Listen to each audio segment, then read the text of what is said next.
नमस्कार विद्यार्थी मित्रांनो, MPSC जागरणवर आपले सहर्ष स्वागत आहे। आज आहे 6 ऑगस्ट 2026 आणि आजच्या दैनिक चालू घडामोडींवर आधारित महत्त्वाचे प्रश्न आपण या व्हिडिओमध्ये पाहणार आहोत। तरी सर्वप्रथम जर आपण नवीन असाल तर चॅनलला अवश्य सबस्क्राइब करा। चला तर मग आजच्या व्हिडिओला सुरुवात करूया। प्रश्न 1, नुकताच आंतरराष्ट्रीय ट्रॅफिक लाईट दिवस कधी साजरा करण्यात आला आहे? याचे अचूक उत्तर आहे पर्याय बी, 5 ऑगस्ट। स्पष्टीकरण: नुकताच आंतरराष्ट्रीय ट्रॅफिक लाईट दिवस 5 ऑगस्ट रोजी साजरा करण्यात आला आहे। हा दिवस 5 ऑगस्ट 1914 रोजी अमेरिकेतील क्लिव्हलँड, ओहायो येथे जगातील पहिल्या इलेक्ट्रिक ट्रॅफिक सिग्नल सिस्टीमच्या स्थापनेच्या स्मरणार्थ साजरा केला जातो। प्रश्न 2, नुकताच सर्वाधिक मृत अवयवदात्यांसाठी कोणत्या राज्याला सर्वोत्कृष्ट राज्याचा राष्ट्रीय पुरस्कार देण्यात आला आहे? याचे अचूक उत्तर आहे पर्याय सी, तमिळनाडू। स्पष्टीकरण: नुकताच तमिळनाडूला सर्वाधिक मृत अवयवदात्यांसाठी सर्वोत्कृष्ट राज्याचा राष्ट्रीय पुरस्कार देण्यात आला आहे। हा पुरस्कार 16व्या भारतीय अवयवदान दिनानिमित्त 3 ऑगस्ट 2026 नवी दिल्ली येथे आयोजित समारंभात प्रदान करण्यात आला। तमिळनाडूला हा प्रतिष्ठित सन्मान सलग 10व्यांदा मिळाला आहे, कारण राज्याने वर्ष 2025 मध्ये सर्वाधिक 266 मृत दात्यांची नोंदणी करून 1476 अवयव आणि ऊतींचा वापर सुनिश्चित केला होता। तमिळनाडू राज्याची माहिती: राजधानी चेन्नई, मुख्यमंत्री सी जोसेफ विजय, राज्यपाल राजेंद्र आर्लेकर। आता पाहू तमिळनाडूशी संबंधित इतर चालू घडामोडी। किल्लई हे तमिळनाडूतील पहिले हवामान अनुकूल गाव बनले। तमिळनाडूच्या मुख्यमंत्र्यांनी नलम TN ऑनलाईन आरोग्य पोर्टल लॉन्च केले। 18 मीटर ड्राफ्ट क्षमता असलेले भारताचे दुसरे मोठे बंदर कामराजार पोर्ट बनले। तमिळनाडू सरकारने सहकारी पीक कर्जमाफीची मर्यादा वाढवून 75,000 रुपये केली। तमिळनाडूचे शेतकरी वलोवन यांना FAO सॉइल फॉर्म हिरो म्हणून सन्मानित करण्यात आले। भारतातील पहिला मेगा ग्रीनफील्ड शिपयार्ड तमिळनाडूमध्ये विकसित केला जाईल। तमिळनाडू सरकारने महिलांच्या सुरक्षेसाठी सिंगापेन सिंहिंग विशेष दलाची स्थापना केली। वर्ष 2025 मध्ये सर्वाधिक सागरी माशांचे उत्पादन करणारे भारतीय राज्य तमिळनाडू बनले। प्रश्न 3, नुकताच भारतातील पहिला उद्योग अकादमी अणु तंत्रज्ञान अभिमुखता कार्यक्रम अनुज्ञान कोणत्या संस्थेत सुरू करण्यात आला आहे?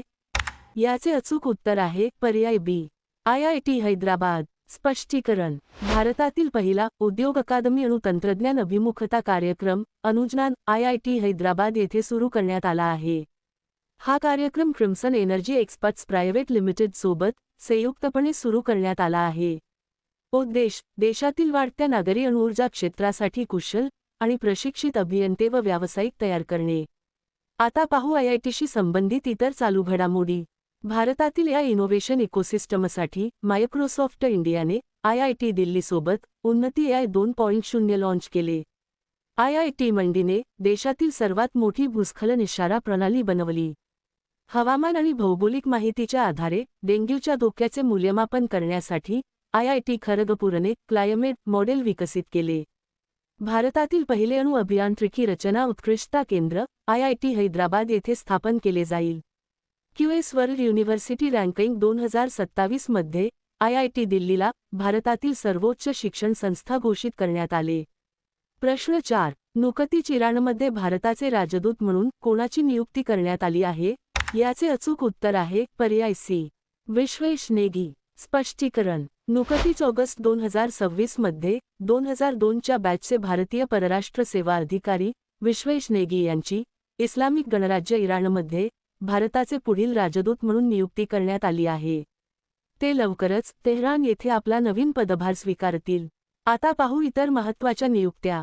नगलखम जथोम गंगटे यांची मेक्सिकोमध्ये भारताचे पुढील राजदूत म्हणून नियुक्ती करण्यात आली। दिल्ली महिला आयोगाच्या अध्यक्षपदी लता गुप्ता यांची नियुक्ती करण्यात आली। शालेय शिक्षण आणि साक्षरता विभागाचे सचिव म्हणून TK अनिल कुमार यांची नियुक्ती करण्यात आली।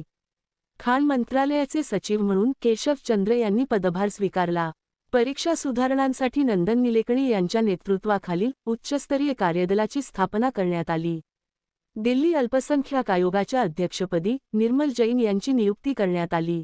फायनान्शियल इंटेलिजन्स युनिटचे नवे संचालक म्हणून सत्यपाल कुमार यांची नियुक्ती करण्यात आली। आंतरराष्ट्रीय बुद्धिबळ महासंघाचे अंतरिम अध्यक्ष म्हणून विश्वनाथन आनंद यांनी पदभार स्वीकारला. प्रश्न 5. नुकतीच कोणत्या बँकेने मॅक्स फॉर सिनियर्स बचत खाते लॉन्च केले आहे? याचे अचूक उत्तर आहे पर्याय डी. HDFC bank. स्पष्टीकरण. एचडीएफसी बँकेने ज्येष्ठ नागरिकांसाठी मॅक्स फॉर सिनियर्स बचत खाते लॉन्च केले आहे. या खात्यामध्ये सायबर विमा कवच, डोअरस्टेप बँकिंग आणि मुदत ठेववर अतिरिक्त व्याज यांसारख्या सुविधा मिळतात. आता पाहू बँकांशी संबंधित इतर चालू घडामोडी. 1 जुलै 2026 रोजी भारतीय स्टेट बँकेचा 79वा स्थापना दिवस साजरा करण्यात आला. आयसीआयसीआय बँकेने गिफ्ट सिटीमध्ये अनिवासी भारतीयांसाठी यूएसडी डेबिट कार्ड लॉन्च केले. आयडीएफसी फर्स्ट बँकेने secured business credit card launch केले. बँक ऑफ बडोदाने जिओफोन डिव्हाइसद्वारे फीचर फोन बँकिंग सेवा सुरू केली. बँक ऑफ बडोदाने बहुभाषिक एआय प्लॅटफॉर्म बॉब संवाद सुरू केला. येस बँकेच्या व्यवस्थापकीय संचालक आणि मुख्य कार्यकारी अधिकारी पदाचा पदभार विनय टोनसे यांनी स्वीकारला. Yes bank S&P global CSA रँकिंगमध्ये अव्वल स्थानी राहिली. महिला बचत गट सदस्यांसाठी भारतातील पहिले UPI linked overdraft bank of बडोदाने लॉन्च केले. प्रश्न 6. नुकतेच आंतरराष्ट्रीय ढगाळ बिबट्या दिनानिमित्त ढगाळ बिबट्याच्या संरक्षणासाठी कोणत्या देशाने नवीन कृती योजना लॉन्च केली आहे? याचे अचूक उत्तर आहे पर्याय बी. भारत. स्पष्टीकरण. भारताने ढगाळ बिबट्याच्या संरक्षणासाठी एक नवीन कृती योजना लॉन्च केली आहे. आंतरराष्ट्रीय ढगाळ बिबट्या दिन 4 ऑगस्ट.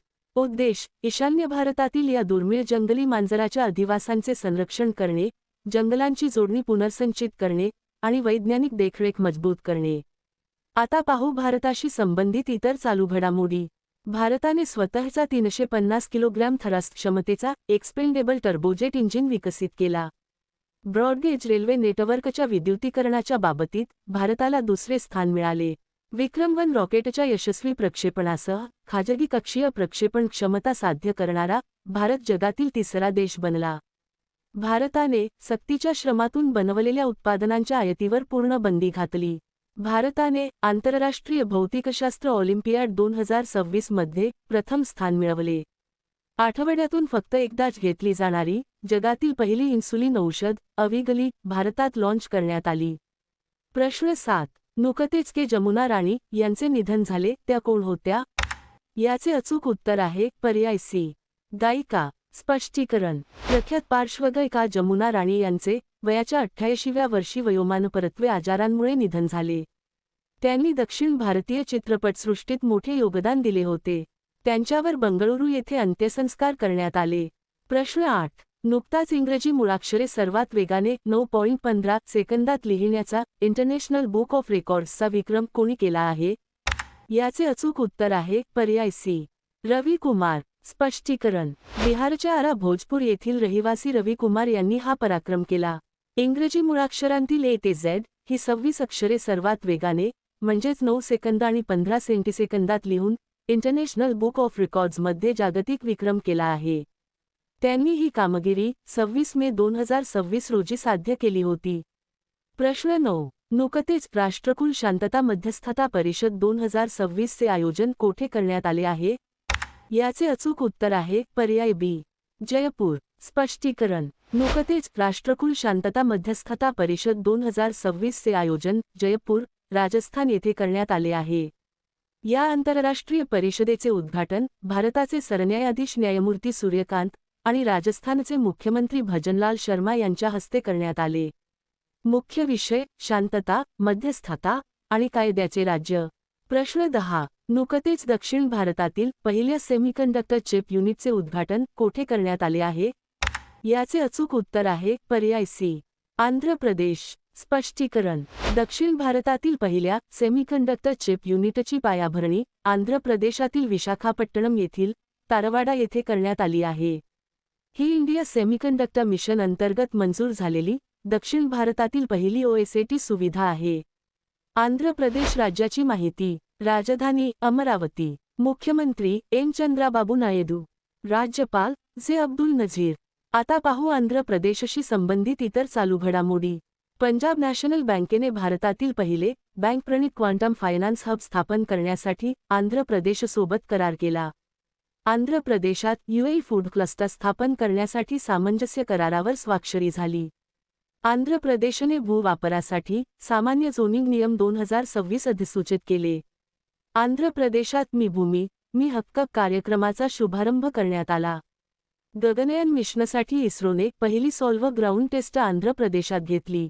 हेलिकॉप्टर ऑपरेशनसाठी भारतातील पहिल्या उपग्रह आधारित लँडिंग प्रक्रियेला आंध्र प्रदेशात मंजुरी देण्यात आली.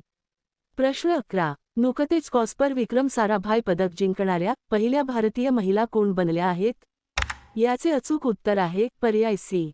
अन्नपूर्णी सुब्रह्मण्यम. स्पष्टीकरण. नुकतेच कॉस्पर विक्रम साराभाई पदक जिंकणाऱ्या पहिल्या भारतीय महिला खगोलशास्त्रज्ञ डॉक्टर अन्नपूर्णी सुब्रह्मण्यम बनल्या आहेत.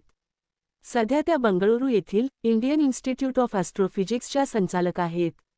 आता पाहू इतर महत्त्वाचे पुरस्कार. Indian film festival of Melbourne 2026 मध्ये पंकज त्रिपाठी यांना आर्टिस्ट ऑफ डिस्टिंक्शनने सन्मानित केले जाईल. गणिताच्या क्षेत्रातील प्रतिष्ठित फिल्म्स मेडल जिंकणाऱ्या इतिहासातील तिसऱ्या महिला होंग वांग बनल्या आहेत. प्रतिष्ठित लोकमान्य टिळक राष्ट्रीय पुरस्कार अजित डोभाल यांना देण्यात आला. 72व्या राष्ट्रीय चित्रपट पुरस्कारांमध्ये सर्वोत्कृष्ट अभिनेत्याचा पुरस्कार मम्मुट्टी आणि कार्तिक आर्यन यांनी जिंकला. उस्ताद बिस्मिल्ला खान युवा पुरस्कार 2025 ने रणछोडलाल गोस्वामी यांना सन्मानित करण्यात आले. नीता अंबानी यांना AAPI ह्युमॅनिटेरियन अवॉर्डने सन्मानित करण्यात आले. प्रश्न 12. नुकतीच 22व्या राष्ट्रकुल टेबल टेनिस चॅम्पियनशिपच्या पुरुष एकेरीचे सुवर्णपदक कोणी जिंकले आहे? याचे अचूक उत्तर आहे पर्याय बी. अंकुर भट्टाचार्य. स्पष्टीकरण. 22व्या राष्ट्रकुल टेबल टेनिस चॅम्पियनशिपच्या पुरुष एकेरीचे सुवर्णपदक भारताच्या अंकुर भट्टाचार्यने जिंकले आहे. त्याने पायस जैन याला फायनलमध्ये पराभूत केले. आता मागील व्हिडिओतील प्रश्न. नुकतीच ग्लासगो येथे आयोजित 2026 राष्ट्रकुल खेळांमधील पदक तालिकेत कोण अव्वल स्थानी राहिले आहे? याचे अचूक उत्तर आहे पर्याय बी. ऑस्ट्रेलिया. आता पाहू सर्वात महत्त्वाचे उजळणी प्रश्न. रिझर्व्ह बँकेचे माजी गव्हर्नर रघुराम राजन यांची US फेडरल रिझर्व्ह टास्क फोर्समध्ये नियुक्ती झाली. भारतातील पहिल्या आणि सर्वात खोल भूऔष्णिक विहिरींचे कामकाज लडाखमध्ये सुरू झाले. इयत्ता 1 ते 12वी पर्यंत AIचा मुख्य विषय म्हणून समावेश करणारे भारतातील पहिले राज्य पंजाब बनले. मानव आणि हत्ती संघर्ष कमी करण्यासाठी उत्तराखंडने हत्तींना रेडिओ कॉलर घालण्याची योजना सुरू केली. मेघालयमध्ये मिशन गोल्डन स्पाईस लॉन्च करण्यात आले. 2026 मध्ये 57वा भारतीय आंतरराष्ट्रीय चित्रपट महोत्सव गोव्यात आयोजित केला जाईल. जगातील सर्वात मोठा दही बनवण्याचा प्लांट पश्चिम बंगालमध्ये स्थापन केला जाईल. जपान ओपन 2026 चे विजेतेपद PV सिंधूने जिंकले. भारताचे 45वे जागतिक वारसा स्थळ सारनाथ बनले आहे. सर्गी कोरेत्स्की यांची युक्रेनचे नवे पंतप्रधान म्हणून नियुक्ती करण्यात आली. भारतातील पहिले टेलिकॉम मॅन्युफॅक्चरिंग झोन ग्वाल्हेरमध्ये स्थापन केले जाईल. वर्ल्ड ज्युनियर स्क्वॅश चॅम्पियनशिप 2026 चे विजेतेपद अनाहत सिंगने जिंकले आहे. भारत आणि चीन सीमा व्यापार नथुला खिंडीतून पुन्हा सुरू झाला. चीनने जगातील सर्वात मोठा सुपरकंडक्टिंग चुंबक बनवला. आकांक्षा चौधरी यांनी मिसेस डोडेया 2026 चे विजेतेपद जिंकले. मलबार गोल्ड अँड डायमंड्सने महेंद्रसिंग धोनीला आपला ब्रँड अँबेसेडर बनवले. 14व्या दक्षिण आशियाई खेळांचे आयोजन पाकिस्तानात केले जाईल. परीक्षा सुधारणांसाठी नंदन निलेकणी यांच्या नेतृत्वाखाली उच्चस्तरीय कार्यदलाची स्थापना करण्यात आली. आता तुमच्यासाठी प्रश्न. नुकताच कोणी इंडिगोच्या CEO पदाचा पदभार स्वीकारला आहे? दिलेल्या पर्यायातून या प्रश्नाचे अचूक उत्तर कमेंट बॉक्समध्ये नक्की द्या. उद्या पुन्हा भेटू पुढील भागात. धन्यवाद.